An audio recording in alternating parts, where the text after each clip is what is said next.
이됐든 디티뉴스 이기태 기자인데요. 그동안에 세종시는 이제 행정수도와 관련해서 개헌으로 가겠다라고 하는 부분들을 민주당이나 국민의힘 예산정책협의회에서도 이제 목표를 분명히 제시했는데, 이재명 후보 선대위에서는 헌법 개정 없이 특별법 제정으로 행정수도를 신설하는 방안을 고려하고 있다라고 이제 보도들이 나오고 있고요.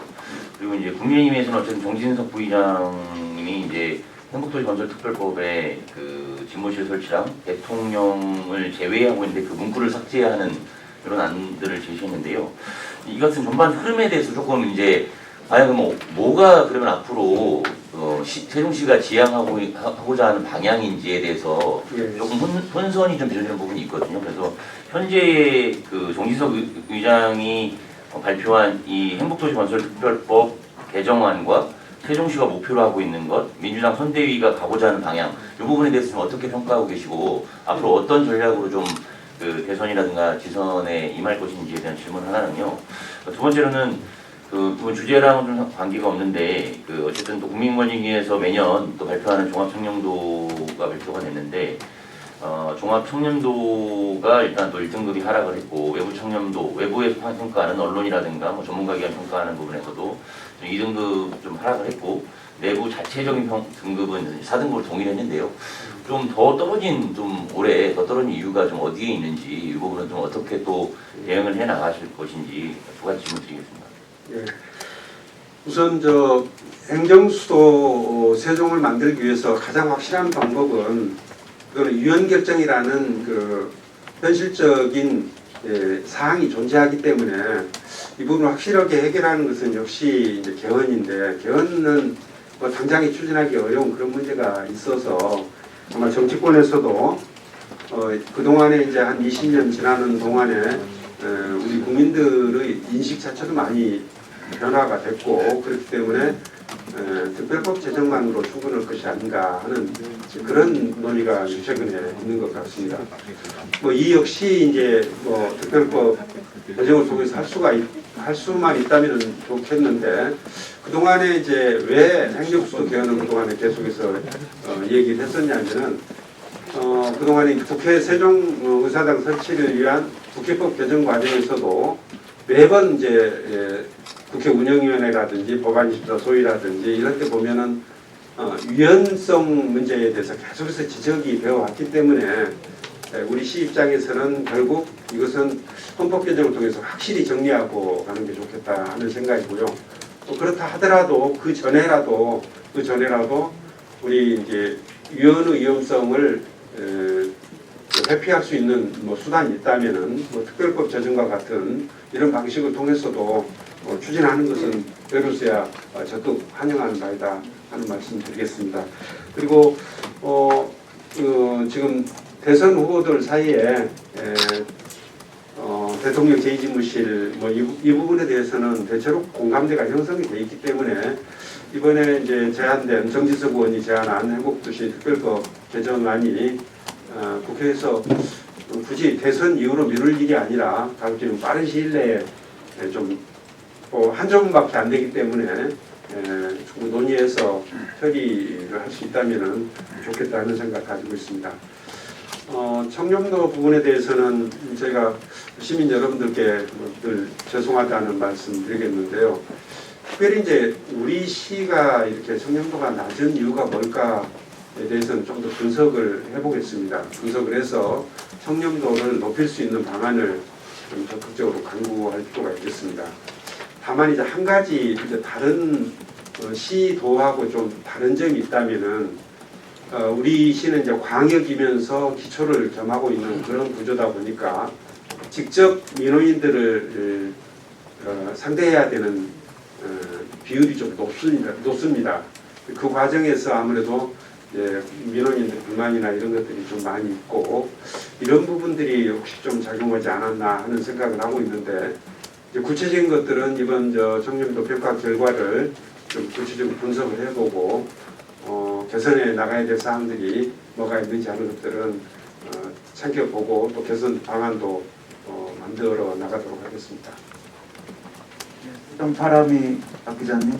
네, 세종바람의 박은주입니다. 두 가지 질문 드리겠습니다. 일단 먼저는요, 이 코로나 관련 정말 심각한데 25명의 재택치료자가 있다고 하셨어요. 뭐 네. 10대 환자들이 늘고 있어서 걱정이긴 한데 이 가족들이 문제죠. 이 관리를 어떻게 하고 계신지에 대해서 오늘 자료에는 나온 게 없어서 네. 짤막하게라도 좀 부탁을 드리고요. 네. 또 한 가지는 자료를 보면서 놀랐습니다. 7번 10주년 기념행사 준비 정말 대단하다라는 네. 말씀을 드리는데요. 그러면서 아쉬움이 있어서 한 가지만 질문을 드릴게요. 네. 우리가 세종시하면 세종대왕 얘기를 빼놓을 수가 없는데요. 지금 요 마련된 이 프로그램들을 보면 세종대왕과 관련돼서 우리는 흔히 한글만 얘기하고 있는데 고려 말 여말에 송의 아학을 받아들여서 정말 우리 악기하고는 음도 안 맞는 연주를 하다가 세종대왕에 와서야 드디어 우리 악기에 맞는 음을 만들어서 정악이라는 곳이 탄생을 했습니다.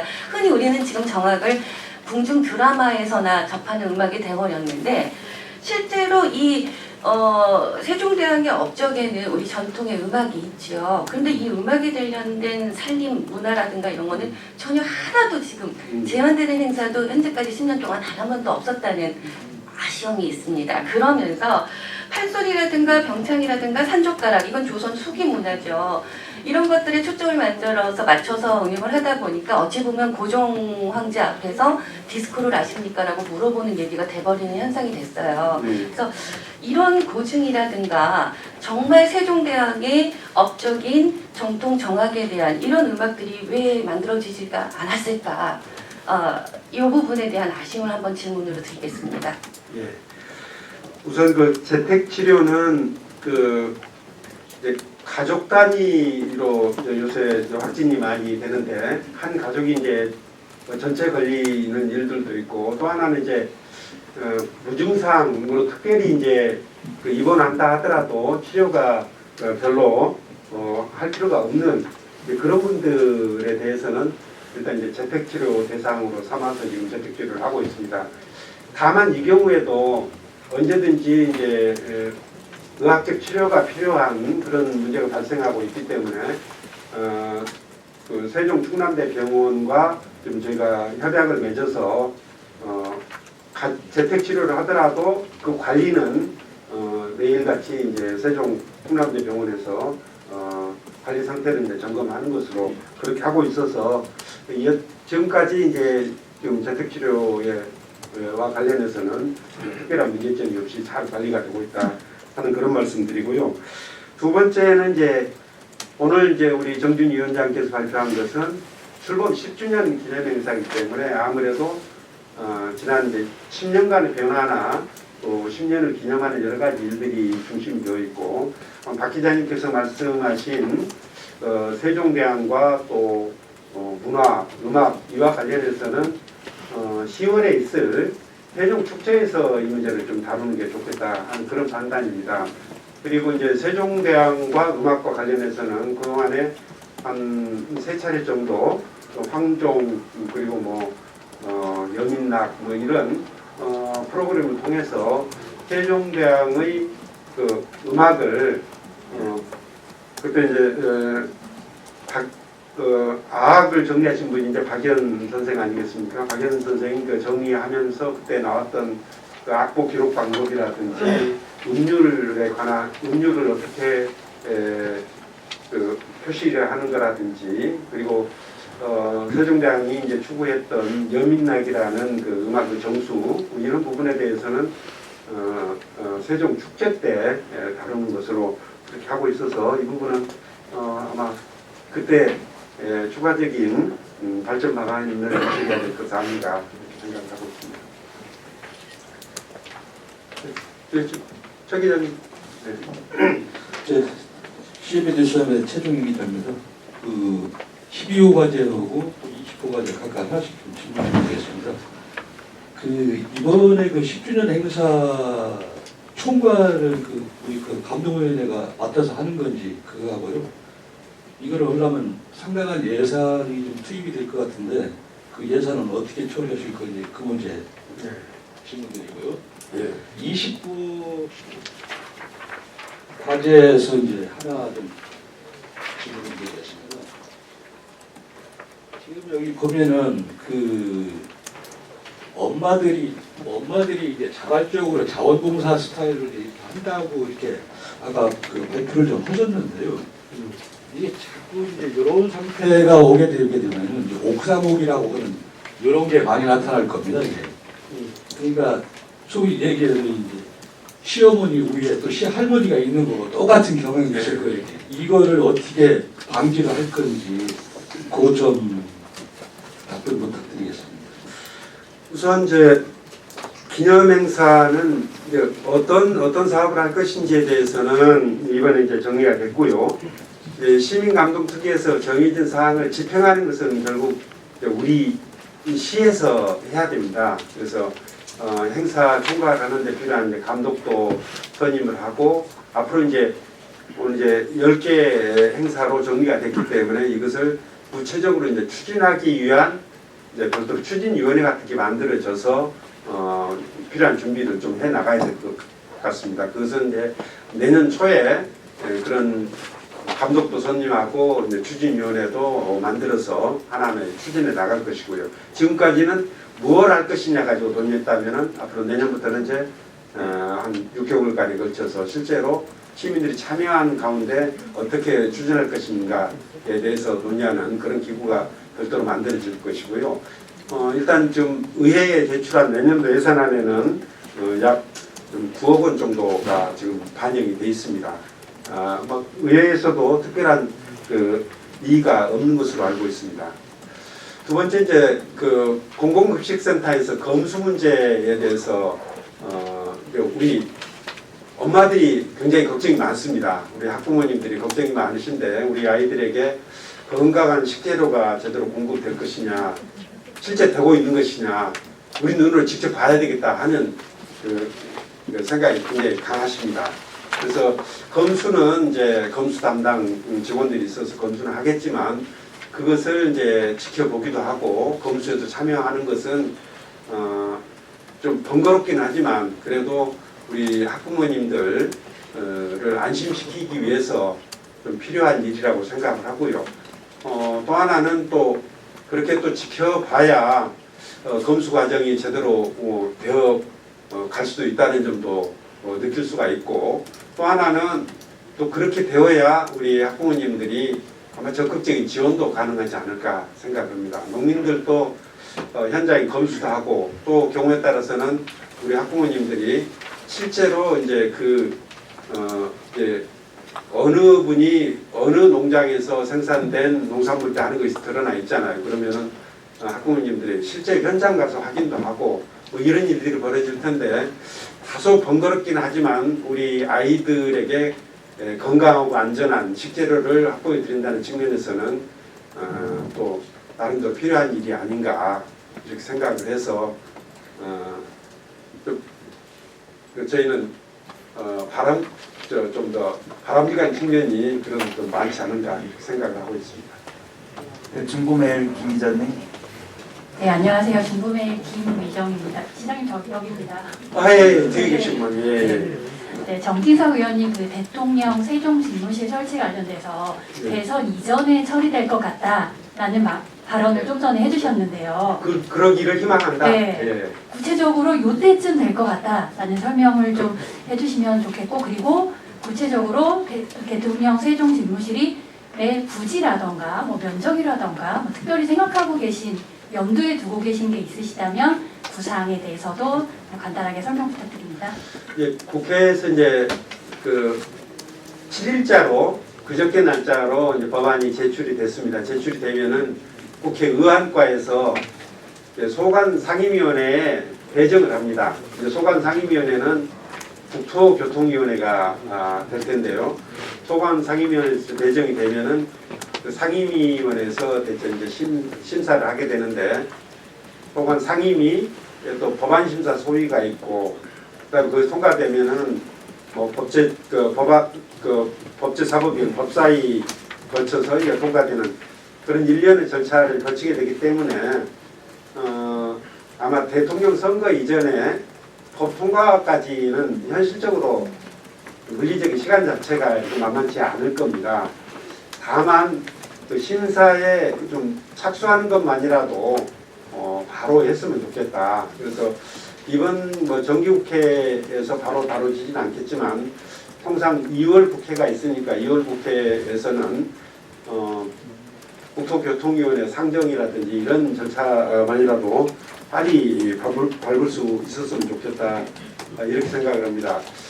그리고 이제 이 세종시는 처음에 계획할 때 청와대, 국회, 대법원, 각종 헌법기관과 중앙부처들이 다 이전하는 것을 전제로 해서 도시계획을 처음에 만들었었습니다. 그래서 실은 이제 청와대 부지는 대체로 지금 원수산하고 전월산 사이 이 정도가 좋겠다 하는 정도 생각을 가지고 있는데 현재 계획은 행정육시 복합도시 건설 기본계획이기 때문에 청와대 계획은 지금 현재 계획상은 나타나 있지는 않습니다.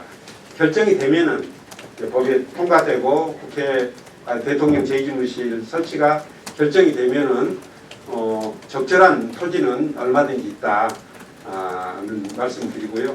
지금 현재 원수산 전월산 앞에 한 200만 제곱미터 정도 유보지가 있는데 그 중에 한 3분의 1, 62만 제곱미터는 국회에서 필요하다고 정해놨기 때문에 나머지 한 120만 제곱미터 정도 부지가 있기 때문에 그 부지 중에서 적절한 곳을 찾아서 위치도 면적도 결정하면은 그것을 도시계획에 반영하면은 된다. 뭐 어떻게 결정하든지 충분히 받아들일 수 있는 여건은 마련되어 있다는 말씀을 드리겠습니다. 네, 한 번 정도만 더. 회의사당 바로 옆이 되는 건가요? 그거는 아직 이제 뭐 구체적인 위치나 이런 것에 대해서는 논의 자체도 되지를 않았고, 그래서 이제 하기로 결정되면은 그 다음에 입지랑 면적 이런 부분에 대해서는 그 다음 단계에서 논의를 해야 됩니다. 우리 얘가 지금 초등학교 갔는데 대학교 전공을 뭘로 할지 그것은 아직 말하기가 이르죠. 예. 한 번 정도만 내일. 예, 안녕하십니까. 내일부 김수환입니다. 예. 지난번에 국회 운영에서 예. 국회 개정안 통과가 될 때에 예. 상임위가 몇 개가 내려온다는 어떤 결정이 없었습니다. 추후에 이제 그렇습니다. 상의해서 예. 이렇게 결정하기로 예. 이렇게 했습니다. 그런데 요즘에 이제 국회 분위기를 이렇게 상황을 이렇게 건네서 들어보면은 예. 세종시가 이제 행정수도 관련해서 이렇게 로비를 하는 과정, 그 과정에서 이제 타 지역의 국회의원들께서 또 세종시야 하고 예. 이렇게 이제 반응을 한답니다. 예. 그래서 이것이 과연 지난번에 우리가 예측했던 11개 상임위 플러스 예결위까지 해서 13개위가 내려오는 걸로 다 이렇게 이제 예정을 했었죠. 그런데 과연 이게 그대로 시행이 될 건지 어떻게 좀 예측을 하고 계시는지 하나 하고요. 예. 또 하나는 이제 번외 질문을 하나 하겠습니다. 우리 보면 임기제 공무원들 관련해서요. 예. 지금 일반제 임기제는 26명이고 시간 선택제 임기제는 이제 97명으로 이렇게 되어 있네요. 예. 그런데 이제 이게 5년 계약으로 되어 있죠. 5년 근무 계약으로 되어 있는데 이게 이제 재임용 관련해서 타 시도에서는 3년 전부터 시행하고 있는 임용령에 따라서 하고 있는데 예. 세종시는 그렇게 하지 않고 있다. 이렇게 노정영 의원께서 한번 이야기를 한 적이 있습니다. 예. 그래서 이 점은 어떻게 지금 생각하고 계시는지요? 우선 상임위가 몇 개 올 것이냐 하는 것은 지금 근거로 삼고 있는 것이 국회에서 국토연구원에 공식적으로 연구 용역을 의뢰해서 나온 결과가 있는데 그 연구 용역 결과물에 이제 최적 대안으로 제시된 것이 11개 상임위원회와 이제 예산결산특별위원회 합쳐서 12개 위원회가 오는 것이 이제 최적 대안이다 이렇게 했기 때문에 아마 연구 결과가 이제 나와 있기 때문에 국회에서는 아마 그 대안을 선택하게 될 것으로 이렇게 예측을 합니다. 물론 이제 국회의원들에 따라서는 좀 더 많은 상임위원회가 올 필요가 있다는 분들도 계시고 또 일부만 오는 게 좋겠다는 의원님도 계시지만은 그런 문제를 해결하기 위해서 연구 용역이 있었던 것이고 그 결과가 나왔기 때문에 저는 최적 대안으로 그대로 선택되지 않을까 이렇게 생각을 하고 이건 나중에 이제 국회 규칙을 제정하는 과정에서 이게 정해지게 될 것입니다. 그 임기제 이제 공무원들은 통상 이제 2년이나 3년을 계약 기간으로 해서 하는데 그 동안에는 이제 최대 5년까지만을 인정을 해줬었는데 그 사이에 이제 그 5년을 넘어서도 임용할 수 있도록 하는 규정이 만들어져서 경우에 따라서는 5년 넘어서도 임용할 수 있도록 하고 있는데 그거는 우리 시에서도 같이 적용되고 있습니다. 근데 그게 이제 개정된 지가 그렇게 오래 안 돼서 실제로 이제 그런 경우에 해당되는 사례는 아직까지 별로 없었던 것으로 알고 있습니다. 오늘 제가 다음 일정이 있어서 오늘 질의답변 이 정도로 할까 싶습니다. 오늘 발표하시느라고 수고해 주신 정준희 의원님, 위원장님 그리고 정세인 위원님 두 분 위원님들께 감사하다는 인사를 드리겠습니다. 고맙습니다.